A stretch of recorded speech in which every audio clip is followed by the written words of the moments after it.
சற்று முன் கிடைக்கப்பெற்ற மிக மிக முக்கியமான செய்தி ஒன்று வெளியாகி உள்ளது. தேர்தல் ஆணையம் வெளியிட்டுள்ள மிக முக்கியமான அறிவிப்பு கட்சியின் அங்கீகாரத்தை ரத்து செய்தது.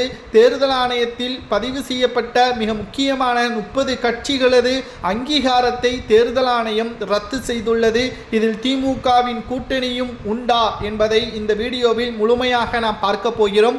அதற்கு என்ன காரணம், தேர்தல் ஆணையத்தின் விதிகளை எப்படி மீறியுள்ளார்கள் என்பதையும் இந்த வீடியோவில் நாம் முழுமையாக பார்க்க போகிறோம். அதாவது மனிதநேய மக்கள் கட்சி மற்றும் சிறு சிறு கட்சிகள் என்று 30 கட்சிகள் அங்கீகாரங்கள் ரத்து செய்யப்பட்டிருக்கிறது. தேர்தல் ஆணையத்தில் பதிவு செய்யப்பட்டுள்ள இந்த 30 கட்சிகள் தற்பொழுது வருகின்ற சட்டசபை தேர்தலில் மீண்டும் அவர்கள் பதிவு செய்ய வேண்டும். அப்பொழுது புதிய சின்னம் அவர்களுக்கு வழங்கப்படும் என்ற தகவலும் தற்பொழுது கிடைக்கப்பெற்றுள்ளது.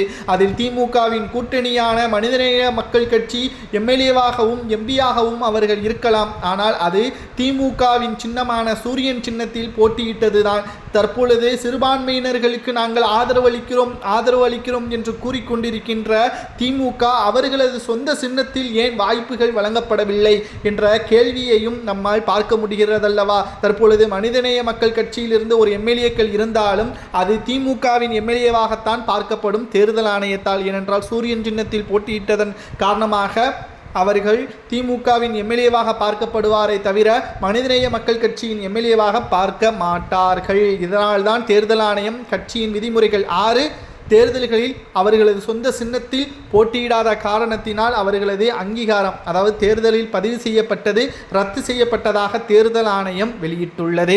மேலும் இது திமுகவிற்கும் பொருந்துமா? நிச்சயமாக திமுகவும் அவர்களது சொந்த சின்னத்தில் போட்டியிடாமல் வேறு சின்னத்தில் கூட்டணியுடன் இணைந்து வேறு சின்னத்தில் போட்டியிட்டால், தொடர்ச்சியாக இதேபோல் செயல்பட்டால் அவர்களது சின்னம் பறிபோகும். தற்பொழுது மெஜாரிட்டியை நிரூபிப்பதற்காகத்தான் கூட்டணியில் வரக்கூடிய சிறுபான்மையின் கட்சியினர்களுக்கு தனது சின்னத்திலேயே வாய்ப்புகள் வழங்கப்படுவதற்கு காரணம், எந்த ஒரு சூழல் வந்தாலும் தன்னுடைய கட்சிக்கும் தன்னுடைய கட்சியின் பொறுப்பிற்கும் பாதிப்பு வந்துவிடக்கூடாது என்ற காரணத்தினால்தான் தற்பொழுது சுயேட்சையாக வரக்கூடியவர்கள் சூரியன் சின்னத்தில் போட்டியிட வேண்டும், கூட்டணியில் வரக்கூடிய சிறு கட்சிகள் சூரியன் சின்னத்தில் போட்டியிட வேண்டும் என்ற நிபந்தனையையும் வைக்கப்படுகிறது.